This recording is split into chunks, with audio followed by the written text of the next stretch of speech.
Bonjour, dans cette vidéo, j'aimerais bien ne rien vous apprendre. Je m'explique, en fait, comme beaucoup, je suis sur les réseaux sociaux et j'ai vu un truc qui m'a un peu fait réagir, parce que je me dis, bon, il y a quand même des trucs, c'est un peu navrant, donc je me suis dit, bah tiens, ça peut être l'objet d'une vidéo. En fait, les petits raccourcis qu'on peut avoir sur VS Code et qui font gagner du temps.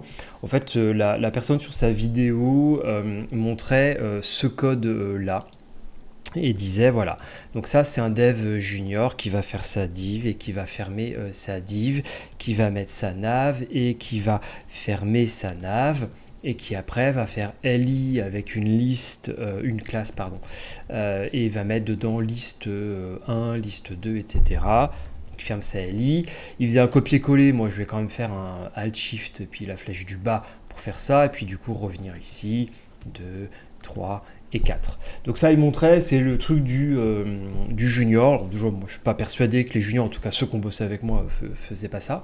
Et puis, du coup, après, il montrait la technique du dev senior qui fait div, nav, qui ensuite sollicitait la li point donc liste avec le fameux dollar donc pour lister 1, 2, 3, etc. et qui multipliait par 4, 5, 6 pour avoir ça. Et du coup, ça lui sortait le même code et plus rapide. Bon alors oui, très bien, je ne vais pas dire le contraire, c'est vachement pratique, ça va vite. Mais en fait, ça c'est très exactement le code qui était présenté dans la vidéo. Je propose de faire une pause, de réfléchir 2 secondes et de me dire ce qui vous gêne ou pas sur ce code-là. En fait, moi, il y a plein de trucs qui vont me gêner là-dedans. D'une part, le code, il est absolument faux. Il est faux parce que les éléments li doivent avoir un parent. Donc en fait, il manque ici un ul et ici un slash ul, et si c'est pas un ul, bah, c'est un ol, hein, peu importe, mais li dans la norme HTML5 doit avoir un parent. Donc déjà, là, le code, pour le coup, il est valide. Après, je me dis, une classe, ça nous permet d'identifier un élément, mais surtout d'identifier un élément qui se répète, que l'on voit plusieurs fois. Du coup, si c'est pour avoir classe liste 1, liste 2, liste 3, bah, c'est pas censé être des classes, c'est censé être des ID.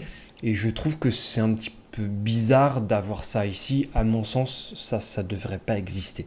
Et puis un autre truc qui devrait pas exister, c'est la div là. Parce qu'en toute logique, dans votre page HTML, il n'y a qu'une seule nav. Donc en fait, si en CSS vous faites appel à nav, bah, vous faites appel à nav et point. Quand bien même vous auriez deux éléments, nav 2.first of type, nav 2.last of type, et puis bah, vous avez la première nav et la dernière nav. Donc en fait cette div là elle sert à rien à moins qu'elle vienne en complément du design pour avoir un fond ou autre, je veux bien, mais voilà. Moi c'est ce qui m'a fait réagir, c'est que un, le code était faux, donc bah, un dev senior non aurait pas fait ça parce qu'il aurait pensé au UL ou au OL, et puis d'autre part je trouve qu'il y a un mauvais usage des classes, un mauvais usage des divs, enfin le code présenté comme ça là, il était trop complexe, trop compliqué et en plus faux pour pas grand chose. Voilà. Donc bah, j'espère qu'en regardant cette vidéo, vous n'aurez rien appris, ce qui est très bon signe. Je vous laisse.